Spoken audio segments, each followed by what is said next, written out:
And I think it's really important to say that when it comes to John Cassavetes, because John Cassavetes was one of the powerhouse young actors of the 50s. He came out at the same time after Brando came out. There was a whole explosion of young actors, obviously James Dean, but also like Vic Morrow in Blackboard Jungle, that were kind of, angry young man taking the Brando thing.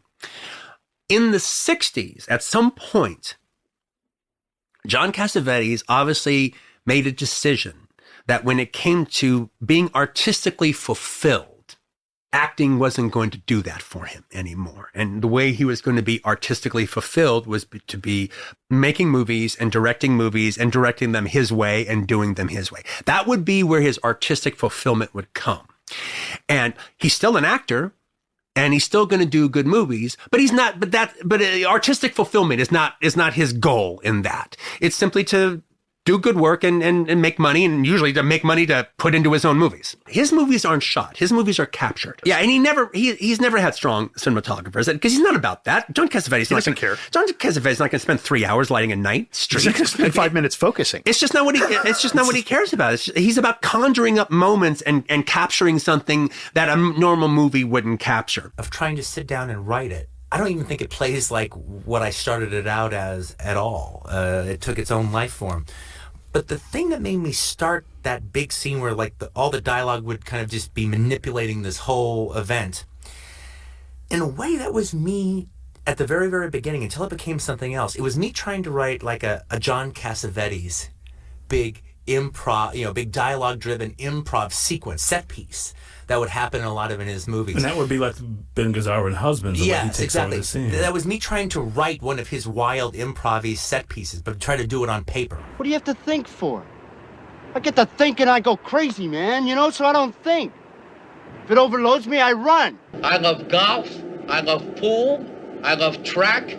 I love ping pong. I love volleyball. I love badminton. Because what had happened is I had never, except for maybe Gloria, I had never really seen any John Cassavetes movies before, because they had actually been out of circulation for all through the 80s. I mean, they never had retrospectives. Now they have them all the time, but they didn't then. For a long time, those prints weren't available. Then in 92, when I went to Paris for the first time, I was spending some time there, loving it. Gerard Depardieu had re-released all of Cassavetes' movies in Paris. He had a big re-release. He bought the rights to them. That's right. He played them all the Cinematheque. Yeah, and he bought all the rights to them, created these new really groovy posters for them. And so literally, pretty much every John Cassavetes movie was playing in Paris at the time. Mini Moskowitz was playing in a theater over here. On Rue Champignon, on Monday and Tuesday was Husbands and opening night, and Wednesday through Thursday, 2 other ones. Anyway, I had never seen them before, so no time like the present. So I went and saw them all in the course of 5 days.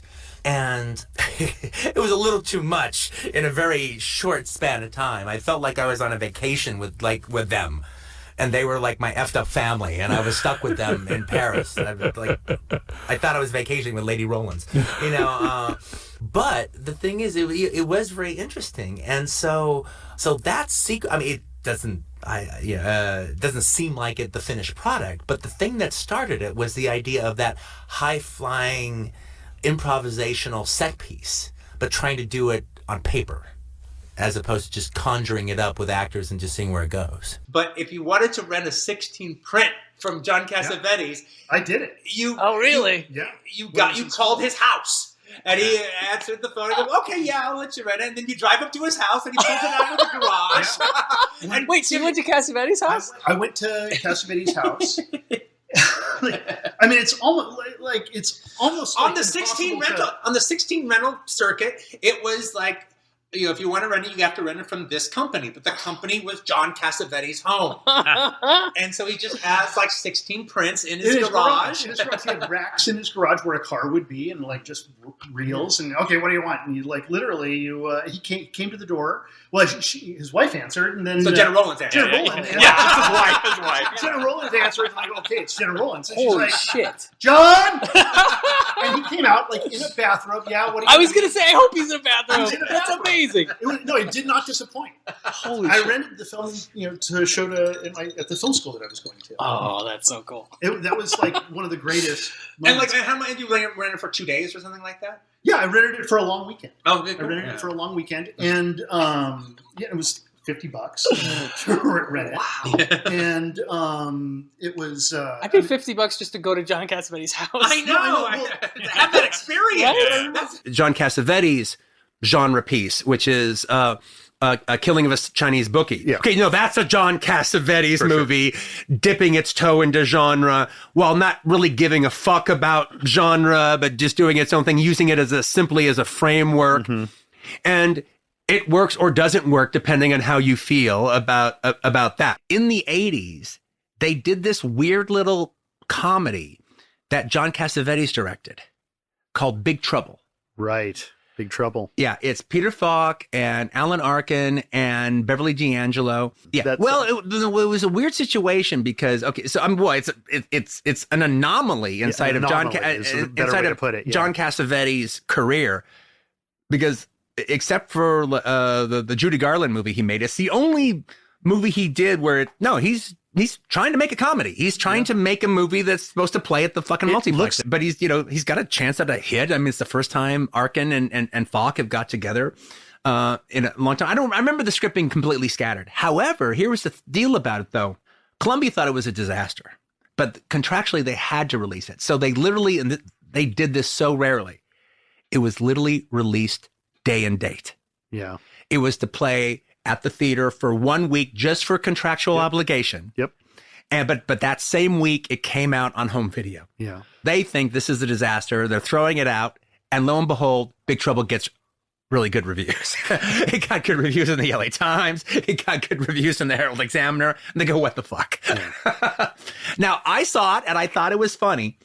The only thing I remember about it, Alan Arkin in the movie does one of, and I know this sounds like hyperbole, but it's not. He does one of the greatest comic spit takes I've ever seen in any movie. It's the spit take of all time. It was as if Cassavetes challenged him, can you do the greatest spit take in the history of motion pictures? He brought it. And he put that on his shoulders and he committed to it. And it's hysterical. In it, Peter Falk gives him a little tiny glass of cordial. And he drinks it back. And he does the greatest spit take in the history of cinema. And he goes, what was that? And Peter Falk goes, sardine liqueur.